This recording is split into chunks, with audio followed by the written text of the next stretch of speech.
I don't know what your father saw in you sometimes, Helen muttered, her voice cutting through the quiet kitchen like a knife. You can't even manage to clean up after yourself. I froze, the coffee cup in my hand hovering mid-air. The dishes in the sink weren't mine. I hadn't even eaten breakfast yet, but I swallowed the retort bubbling in my throat. Confrontation with Helen never ended well. My name is Julia, and I'm 25 years old. 6 months ago, my dad passed away unexpectedly, leaving me as the sole inheritor of everything he worked so hard for. I've been staying with Helen, his wife of 10 years, because, well, it seemed like the right thing to do. My dad adored her, and I wanted to keep some part of him alive. I'm an only child, and with my mom gone since I was 12, I thought we could grieve together. But Helen didn't want a grieving partner. She wanted control. At first, I chalked up her harsh comments to stress. Losing my dad had been hard on both of us. She had welcomed me into her home after the funeral, insisting it was what he would have wanted. But as the weeks turned into months, her true colors began to show. Little remarks about how I dressed, how I spent my time, even the books I read, became an almost daily occurrence. Your dad always thought you wasted too much time daydreaming, she'd say with a smirk. Or, no wonder you don't have a boyfriend. Who would want someone so disorganized? It wasn't just words, though. Small things started happening around the house. My favorite mug suddenly disappeared, only to show up later, shattered in the trash.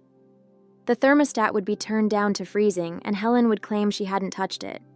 But I told myself it wasn't worth making a fuss. Helen had been my dad's wife for a decade. If he had loved her, there had to be good in her somewhere. Right? That morning, as Helen slammed a cabinet closed, muttering something under her breath, I started to wonder if I was wrong. The tension grew heavier as the day wore on. Helen seemed more agitated than usual, pacing the house and snapping at me over trivial things. I overheard her on the phone later, her voice low and clipped. I told you, we'll talk when she's gone, she hissed, before slamming the door to her room. My chest tightened. Was she talking about me? I shook off the thought, telling myself I was imagining things, but the unease lingered, a small voice in the back of my mind whispering that something wasn't right. Growing up, I was always the quiet one. After my mom passed away, my dad and I became a team, just the two of us against the world. He worked long hours to make sure I never went without, and I did my best to make him proud. I threw myself into my studies, stayed out of trouble, and never gave him a reason to worry. When he met Helen, I was 15. She seemed kind at first, always wearing a warm smile and laughing at my dad's jokes. It wasn't easy seeing him with someone new, but I wanted him to be happy. She brought a lightness to his life that he hadn't had since losing my mom, and that was enough for me. But things changed once they got married. Helen moved into our home, and I started noticing her subtle jabs, always cloaked in sweetness. "Oh, Julia, you're so smart, but don't you think you should try harder to make friends?" Or, "Your dad tells me you're very independent, but everyone needs a little polish." I let her comments roll off my back, thinking they didn't matter. Now, sitting in the house that was supposed to be my refuge, her words felt like knives. Everything my dad had worked for, this house, his investments, his business, was left to me after his death. It wasn't because he didn't care for Helen, he just wanted me to have security. He trusted her to be fair, to continue to love me as her own. I wanted to honor that trust, but Helen didn't seem to share the sentiment. Even before I moved in, she made it clear she wasn't happy with the arrangement. "It'll be an adjustment for both of us," she'd said with a tight smile. "But I know it's what your father would have wanted." Living here had been anything but an adjustment. It felt like a constant test. Helen controlled everything, the bills, the meals, even how the furniture was arranged. I offered to help, but my suggestions were always brushed aside. "You wouldn't understand the responsibilities of running a household," she'd say, her tone dripping with condescension. Still, I stayed, hoping things would get better. I told myself Helen was just grieving, that she was trying to cope in her own way. I ignored the late-night phone calls, the sharp remarks, the way she looked at me like I was a guest overstaying my welcome. But now, with my father gone, the family I had left seemed to be slipping further away. I was trying to hold on to the pieces, but it felt like Helen was intent on shattering them. The uneasy feeling from earlier returned. Helen's whispered phone call played in my mind like a broken record. "We'll talk when she's gone." Gone where? It started as a small suspicion, like a splinter lodged in my thoughts. Helen had always been sharp-tongued and controlling, but her recent behavior felt different, more deliberate, more sinister. The cryptic phone call I overheard earlier replayed in my mind as I sat at the dining table, pushing my dinner around my plate. "You're quiet tonight," Helen said, her voice unnervingly cheerful. She watched me closely, a smile that didn't reach her eyes plastered across her face. "Just tired," I mumbled, forcing a weak smile in return. Her gaze lingered for a moment longer before she turned her attention to her glass of wine. "Well, make sure you get plenty of rest. You've looked unwell lately." The comment hit me harder than it should have. She wasn't wrong. I had felt off these past few weeks. Fatigue, nausea, headaches. I had brushed it off as stress, but the timing nagged at me. The first symptoms had started not long after I moved in. That night, unable to shake the gnawing unease, I decided to check Helen's room. She had left for a late-night errand, so I had some time. I didn't like the idea of snooping, but something inside me screamed that I had to know. I started with her desk. Papers were neatly stacked, her handwriting meticulous. Bills, receipts, a few personal letters, nothing out of the ordinary. But then I noticed her laptop, left unlocked. Curiosity got the better of me. I opened her email and immediately felt my stomach drop. One email thread stood out, a conversation with someone named Paul. The subject line read, "Next steps." I clicked it, my hands trembling. "Paul, she's still there? I thought you'd have handled this by now." "Helen, I told you, these things take time. Stop rushing me. It has to be seamless." Paul, "We don't have time for seamless. The clock's ticking. Do what needs to be done." My blood ran cold. I stared at the screen, my heart pounding in my chest. Who was Paul? What were they planning? I kept scrolling, my breath hitching with every new message. The correspondence grew more explicit. References to the money, the estate, and chillingly, her out of the way. A wave of nausea hit me and I clutched the edge of the desk to steady myself. This wasn't just paranoia anymore. Helen and Paul were plotting against me. I shut the laptop and left her room, my mind racing. Every comment, every strange behavior suddenly clicked into place. Helen didn't just resent me, she wanted me gone. But I wasn't going anywhere. I went back to my room, locking the door behind me. As I stared at the faint glow of my phone, I knew what I had to do. Helen thought she was in control, but she underestimated me. This wasn't just her house. This was my life, and I was going to fight for it. The next morning, I woke up to the sound of clinking dishes downstairs. Helen was already up, humming an off-key tune as she moved around the kitchen. My stomach churned, not from hunger, but from the weight of what I'd uncovered the night before. I couldn't act impulsively. Whatever Helen and Paul were planning, they had already started putting it into motion. If I tipped my hand too soon, I might lose the chance to stop them. I sat on my bed scrolling through my phone. The emails I'd read were etched into my mind, but they weren't enough. I needed tangible proof, something undeniable to take to the authorities. Breakfast was tense. Helen served eggs and toast with her usual forced cheer. "You've got a busy day ahead, don't you?" she asked, watching me intently. I nodded, avoiding her gaze. My appetite was gone, but I forced myself to take a few bites. Helen seemed pleased, a small smile tugging at the corners of her mouth as she sipped her coffee. After breakfast, I made an excuse to leave the house. "I'm meeting Lila for coffee," I told Helen, grabbing my coat. Her expression faltered for a split second, her grip tightening on her mug. "Of course. Tell her I said hello." The moment I was out of the house, I called Lila. "Julia, what's wrong?" she asked immediately, sensing the panic in my voice. "I need to see you," I said, my voice trembling. "It's about Helen. I think she's trying to—" I couldn't finish the sentence. The words felt too surreal. "Trying to what?" Lila pressed. "Just meet me at the coffee shop," I said. When I arrived, Lila was already waiting at a corner table, her brow furrowed with concern. I sat down and recounted everything: the emails, Helen's comments, my symptoms. Lila's face darkened as I spoke. "This is serious, Julia," she said. "You need to go to the police." "I will," I said, my voice steadier than I felt. "But I need more proof. If I walk in with just suspicions, they might not take me seriously." Lila nodded. "Then we'll get proof, whatever it takes." Her words gave me a sense of reassurance I hadn't felt in weeks. I didn't feel completely alone. We spent the next hour planning. Lila suggested installing a small camera in the kitchen to monitor Helen's movements and recording any conversations we overheard. It felt invasive, but desperate times called for desperate measures. As I walked back home, my nerves were raw, but my resolve was stronger than ever.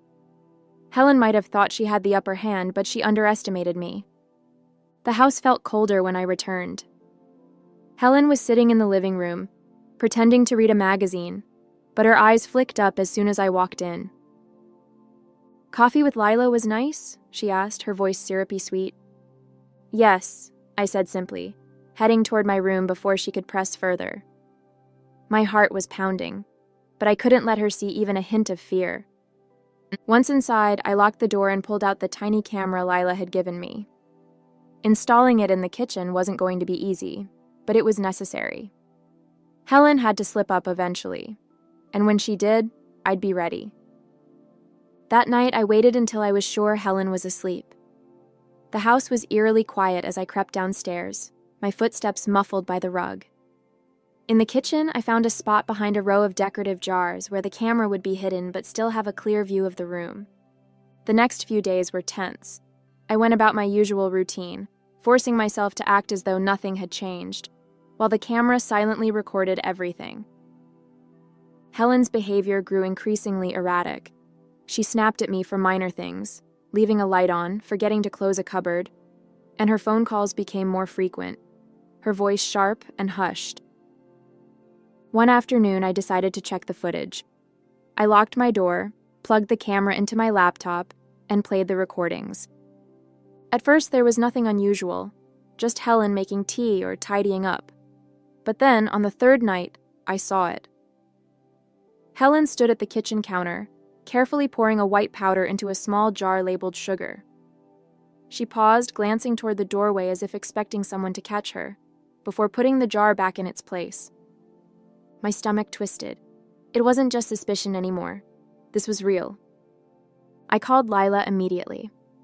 "I have proof," I whispered, my voice shaking. "What did you find?" "I think she's been tampering with the food. I caught her on camera putting something in the sugar jar." Lila's silence on the other end was heavy. Finally, she said, "Julia, you can't stay there. Not another night. Come to my place." I hesitated, glancing at the closed door of my room. "I can't just leave. If I disappear, she'll know I'm on to her." "Then what's the plan?" Lila asked. I took a deep breath, the weight of the situation pressing down on me.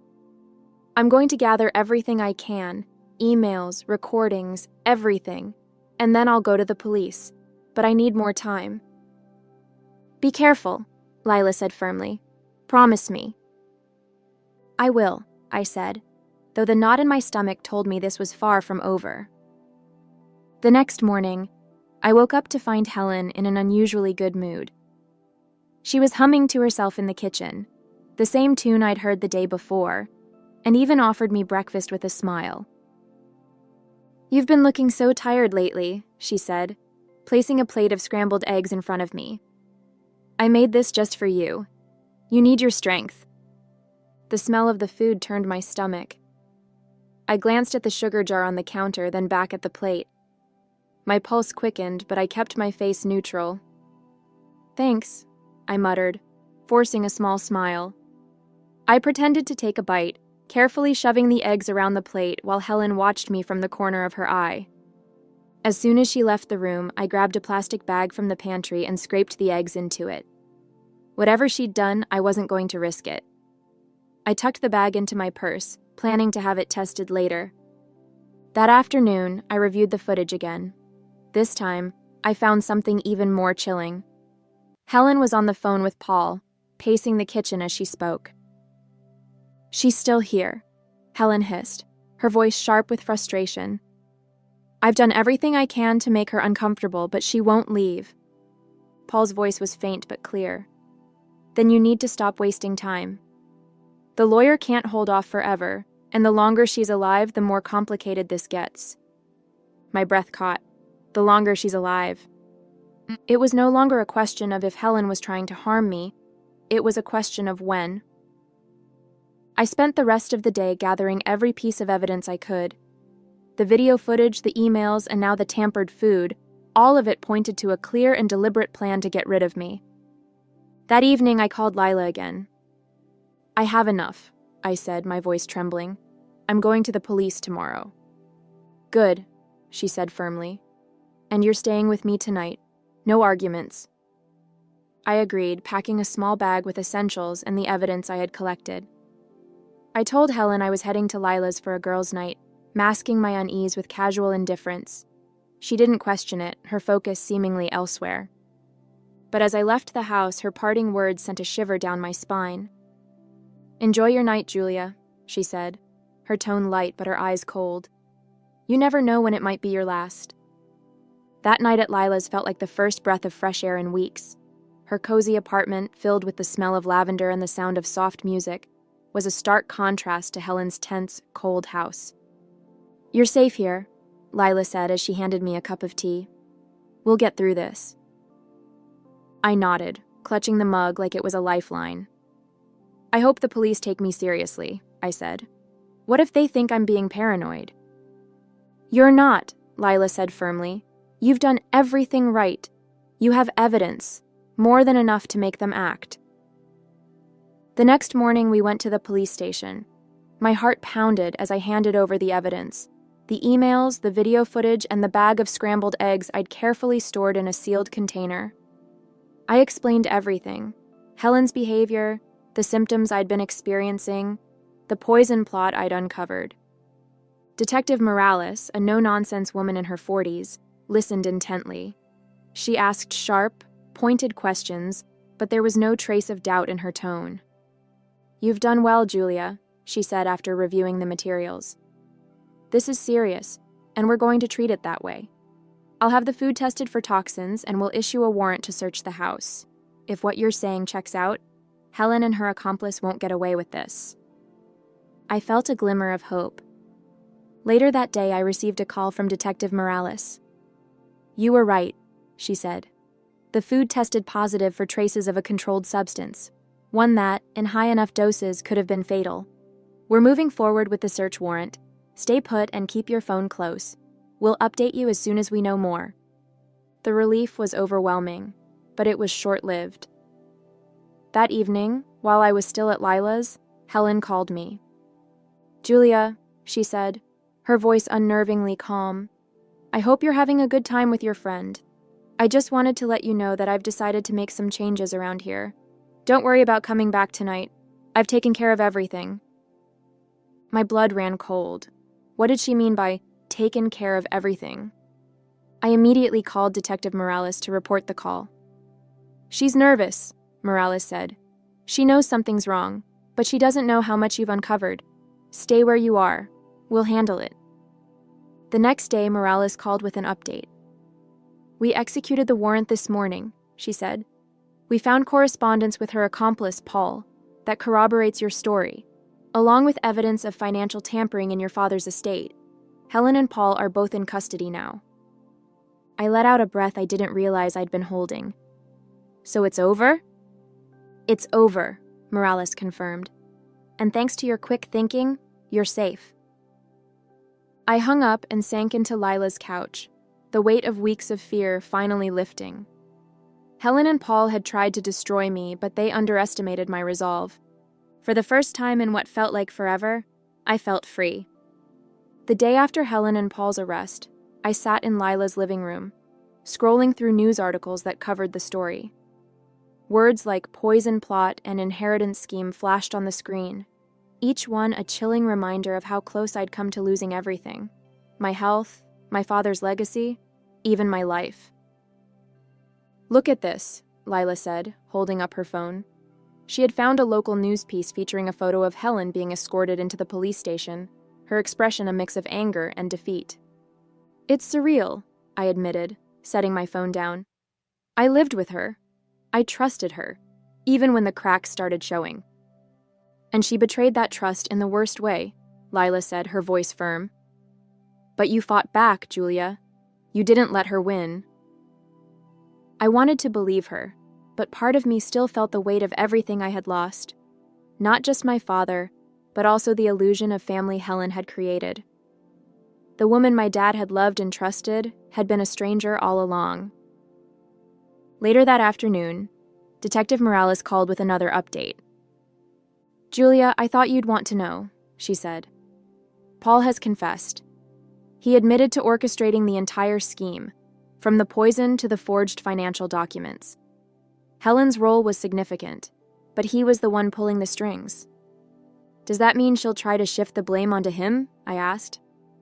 "It's possible," Morales said. "But with the evidence we've collected, they'll both face serious charges.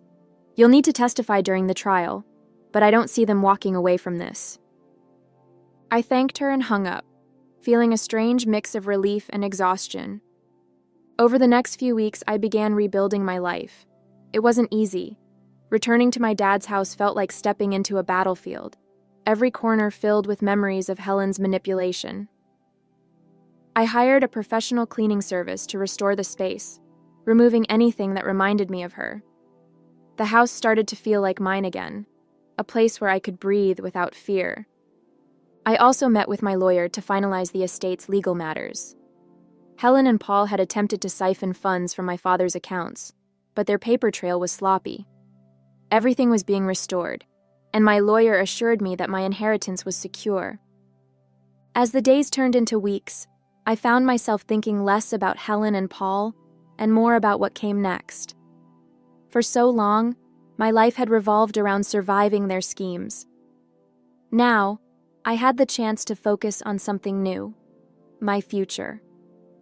The day I testified against Helen and Paul, I walked into the courtroom with my head held high. It wasn't easy to face them again, Helen with her icy glare and Paul with his smug indifference, but I refused to let their presence shake me.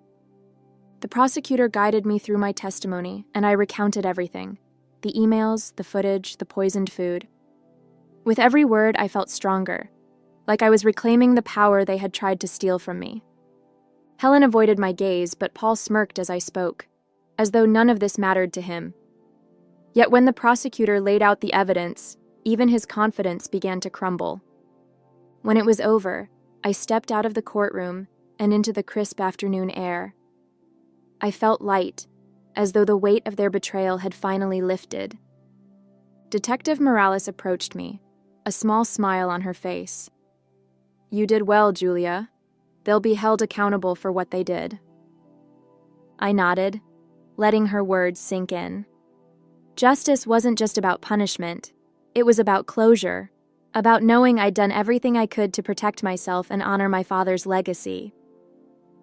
As I walked away from the courthouse, I knew I'd never let anyone take advantage of me again. A few weeks after the trial, I stood in my father's study, sunlight streaming through the windows. The room smelled faintly of old books and cedar, a comforting reminder of him. On the desk sat a framed photo of the two of us from my college graduation. I picked it up, running my fingers along the edge of the frame. "I did it, Dad," I whispered. "They're gone. They can't hurt us anymore." The house felt different now, lighter, safer. It wasn't just bricks and mortar anymore. It was mine. I felt at peace. I decided to honor my dad's memory by putting the house to good use. I reached out to local charities, offering to host small fundraisers and events in his name. He had always believed in giving back, and this felt like a way to keep his spirit alive. One evening, as I stood on the back porch watching the sunset, Lila joined me with 2 glasses of wine. "To new beginnings," she said, raising her glass. "To freedom," I replied, clinking mine against hers. As the sky faded into shades of orange and pink, I realized something profound. Helen and Paul had tried to break me, but in the process, they had only made me stronger. My future was mine to build, and I intended to make it count.